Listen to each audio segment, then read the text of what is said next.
Hello, everybody. Welcome to the Buckeye Weekly Podcast. I'm Tony Gerdeman here, as always, with Tom Orr. Tom, how's it going? Tony, it is our favorite kind of breaking news show. It's a transfer portal breaking news show. But this time we are not talking football, Tony. We are talking men's basketball. And Ohio State has landed a badly needed big man in the portal for the second time in this transfer season.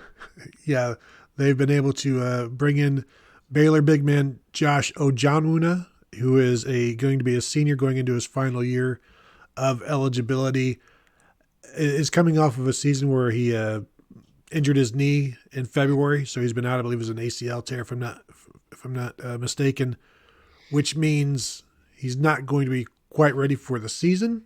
So he'll be getting ready for activities around October or so before then, and then progressing. I don't know. I don't even know what the timetable is yet on when they could see him full go, maybe by Big Ten. And depending on how things are going, maybe they don't even need him this year. Maybe they can redshirt him, but I don't think that's why you go and get him. They've been looking for some size. And the thing is, like, they've done pretty well. They've not done great, but they've done well enough. But this is another guy who gives them a legit big man, 6'10", 230, and started every game that he played for Baylor last year, 7.4 points per game and 6.4 rebounds per game. Yeah, he feels like he's going to be when he's healthy, whenever he's able to get out on the court, it feels like he's going to fill a need that they were really just missing size last year. They had a whole bunch of bodies, but not a lot of production down low. Like last year, it felt like they really missed Felix Okpara, who transferred from Ohio State to Tennessee and had a really good year with the Volunteers. And then, this was sort of floated as a possibility when he was visiting Ohio State over the weekend on our board, the Huddle board presented by Jeff Ruiz Columbus at BuckeyeHuddle.com. And one of our members comped him to Felix Okpara, and it was like, yeah, I could kind of see that. He's not – the numbers aren't enormous, but Okpara wasn't, a 15 points a game, 15 boards a game, 5 blocks a game kind of guy. It was just, you just need a good, consistent performer who can just give you some quality minutes in the paint. And that sort of feels like that's what you're getting here. And you add in Christoph Tilly, who's the big man that they got from Santa Clara, the 7-footer, who's a native of Germany. You add in Brandon Noel, who is he's 6'8", came from Wright State. All of a sudden now you're getting some, potentially quality minutes down in the paint, because you look at the guards, you have to feel pretty good about where things stand with the guards right now. You got John Mobley Jr. back. You got Bruce Thornton back. Tayson Chapman's back from injury next year. You feel like you should be decent, in decent shape at guard. You've got Devin Royal back as one of your forwards. They could probably stand to add another wing on this roster, but you're sort of starting to check off some of the needs and some of the holes that they had last year. And then the other piece that they have is they got Ivan Nagovin back. He announced he was coming back just a day or two ago, and he's again 7'1". He was not a very big part of the rotation last year, but you potentially get a few more minutes out of him this year. All of a sudden, it's like, okay, you're sort of seeing the pieces come together now for Jake Diebler's team. Well, I mean, you're talking about, you just mentioned a couple of 7-footers in Ugovin and Tilly, and now you're adding a 6'10" guy. And the thing is, basically, everybody other than Ojianwuna can also stretch out and shoot from three. Like, I'm not necessarily saying you're going to see Ivan Ugovin like banging 4 threes a game, but they all have the ability to stretch out and stretch a defense. And that includes Brandon Noel at 6'8", 240, who's I think like a 35% 3-point shooter. So they've added some interesting pieces, some different sizes and types.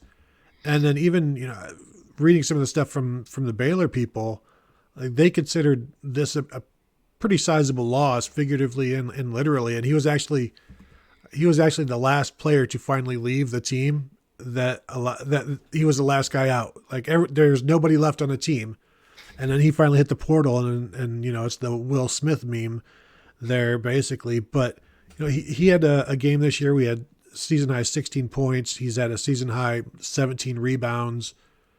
So there's some things to like there, and not in terms of blocking shots, like not the greatest defensive presence. I think he was under like zero point 0.8 blocks per game this past season.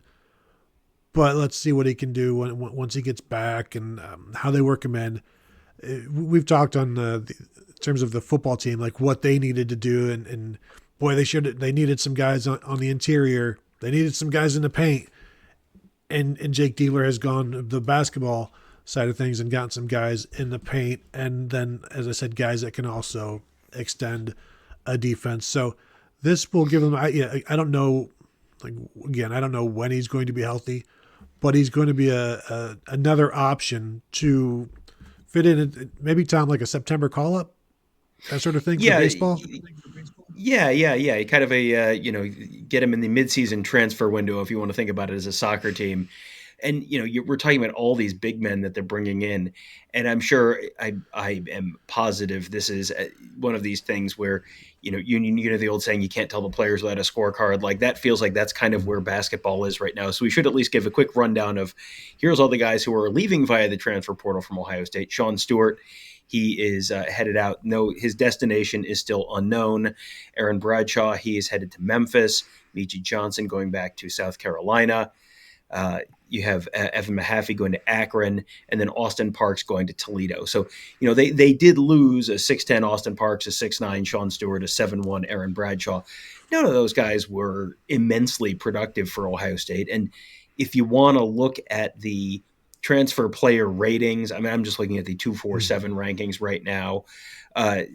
Both Christoph Tilley and Brandon Nowell are ranked better than any of the three big men who left Ohio State, any of the five players who left Ohio State at all. And now Ojianwuna is ranked the same as Stewart and Bradshaw, and ahead of Mahaffey and ahead of Parks. So, these are potentially upgrades for Ohio State in some of these spots. And last year it was just, you just sort of got to a point last year. It was just kind of like the pieces didn't quite fit. It was a little bit the island of misfit toys, where it's like, these aren't bad players.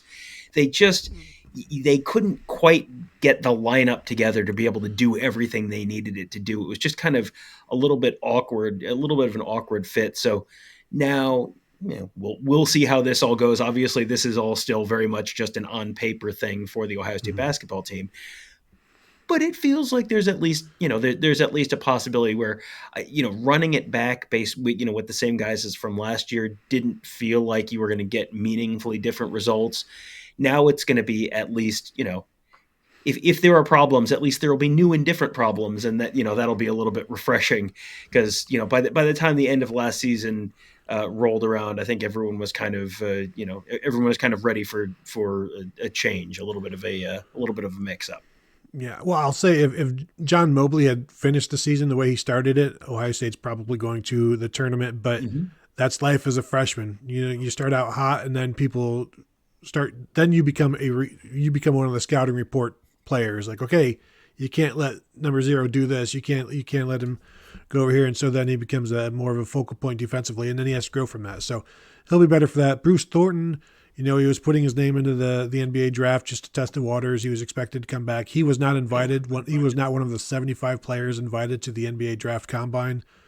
So that should tell you basically that he will be back. And as long as you bring those two guys back, and then you're building that front court, and Devin Royal is back, we'll see what they get out of Tyson Chapman coming off of the knee injury last year. Hopefully he's good to go, but there are some decent pieces to like, and then you'll see how they can come together at the right time rather than kind of falling apart at the wrong time as they did this past season. So there you go. Newest Buckeye for you. Go ahead, Tom. I just wanted to mention they do have 2 recruits coming in as well this year, 2 freshmen, Amari Bynum. He's listed at 6'8", but also listed as a center, top 50 player nationally. And then Dorian Jones, shooting guard, 6'4". He's kind of a top 100 player nationally. So, we had not mentioned their names. We talked about all the guys going out, the guys coming in. They do actually, believe it or not, still do a little bit of high school recruiting. It's not just the tide goes out and the tide goes in via the transfer portal. No, and they still have a little bit of room for a couple of other additions if they want. The NCAA roster limit now is 15, and so that's scholarship limit, that's roster limit. It's all the same anymore. So we'll see if Jake Diebler wants to fill things out there, as Tom said earlier. So there you go.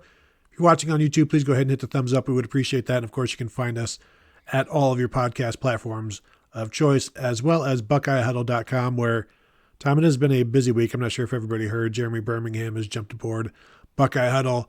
The message board has been going constantly as we got new people there, and Andrew Ellis, and we're going to start getting into the X's and O's more probably here.